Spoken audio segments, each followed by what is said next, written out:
வணக்கம். ஸோ இந்த வீடியோ நம்ம என்ன பார்க்க போகிறோம் அப்படின்னா யூடியூப் ரூட்டர்ஸ் அப்படிங்கிற ஒரு சேனலை வந்து நம்மளை பற்றி ஒரு ரோஸ்ட் பண்ணியிருந்தாங்க. ஸோ அதுக்கான ஒரு விளக்கத்தை நம்ம தந்தே ஆகணும். அதுதான் ஒரு வருஷத்துக்கு முன்னாடி ரிசர்வேஷன் பற்றி தப்பாக புரிஞ்சுட்டு ஒரு வீடியோ ஒன்று பேசியிருந்தோம். அது தப்புங்கிறது சில நாட்களுக்கு அப்புறம் எனக்கே தெரிஞ்சுது. ஏன்னா சில வீடியோஸ் நான் பார்த்தேன், அப்புறம் சில புத்தகங்கள்லாம் படித்த பிறகு தான் அது உண்மை என்ன அப்படிங்கிறது புரிஞ்சுது. ஏன்னா இடஒதுக்கீடு அப்படிங்கிறது உரிமை, அவங்களுக்கு கிடைக்க வேண்டிய ஒரு உரிமை. ஸோ அது வந்து எனக்கு நல்லாவே புரிஞ்சுது. அதுக்கப்புறம் அந்த வீடியோ நான் டெலிட் பண்ணிட்டேன். அது கிட்டத்தட்ட ஒரு 1 இயருக்கு முன்னாடி இருந்திருக்கும். ஆனால் இப்போ அந்த வீடியோவை எடுத்து யூடியூப் ரூட்டர்ஸ் அப்படிங்கிற சேனலை வந்து பேசியிருந்தாங்க.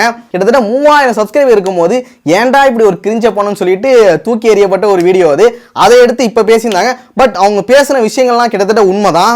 இடஒதுக்கீடு பற்றி பல பேருக்கு புரிதல் இல்லை, அதான் உண்மையான விஷயம். அதே போல தான் எனக்கு இருந்துச்சு.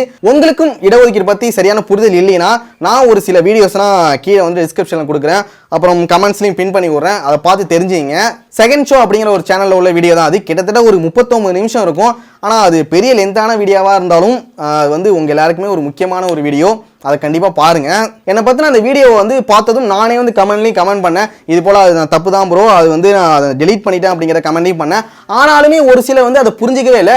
அவரே புரிஞ்சுக்கிட்டாரு. புரிஞ்சுட்டு எனக்கு காலும் பண்ணி பேசினாரு. இது போல் உங்களை தாக்கி பேசணும் அப்படிங்கிற நோக்கத்தில் பண்ணல ப்ரோ. ஆனால் அது பற்றிய புரிதல் வந்து பல பேருக்கு இல்லை. அதுக்காக தான் அந்த வீடியோ பண்ணணும்னு சொல்லிட்டு சொல்லியிருந்தாரு. ஸோ அவர்கிட்ட பேசினது வந்து எனக்கு ரொம்பவே சந்தோஷமாக தான் இருந்துச்சு. அப்புறம் ஒரு விஷயம் உங்கள்கிட்ட சொல்ல நினச்சேன். இப்போ வந்து நிறைய கமெண்ட்ஸ் என்ன திரும்ப வருது, வீடியோ வந்து மொக்கையாக இருக்குது, நல்லாவே பண்ணுறதுல முன்னாடி மாதிரி இல்லை ப்ரோ, நீங்கள் ஃபார்ம் விட்டு போயிட்டீங்க அப்படிங்கிற மாதிரி நிறைய கமெண்ட்ஸ் தான் வந்துட்டு இருக்கு. அது எல்லாத்துக்கும் காரணம் என்னன்னா, நாங்கள் ஆரம்பத்தில் வந்து பாடி ஷேமிங் பண்ணியிருப்போம், டிக்டாக் பண்ணுறாங்க, ரீல்ஸ் பண்ணவங்கலாம் கலாச்சிருக்கோம், மீரா ரோஸ்ட் பண்ணியிருக்கோம், அப்புறம் பெண்களோட ஆடைகளை பற்றினா சில கருத்துக்கெல்லாம் சொல்லியிருக்கோம், டபுள் மீனிங்கில் கலாச்சிருக்கோம், என்னென்னமோ பண்ணியிருக்கோம்.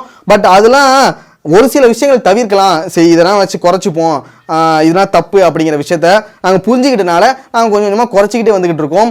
அதனால தான் உங்களுக்கு வந்து வீடியோ மொக்கையாக இருக்குது, பழைய ஃபார்ம் இல்லை. அதான் உண்மை.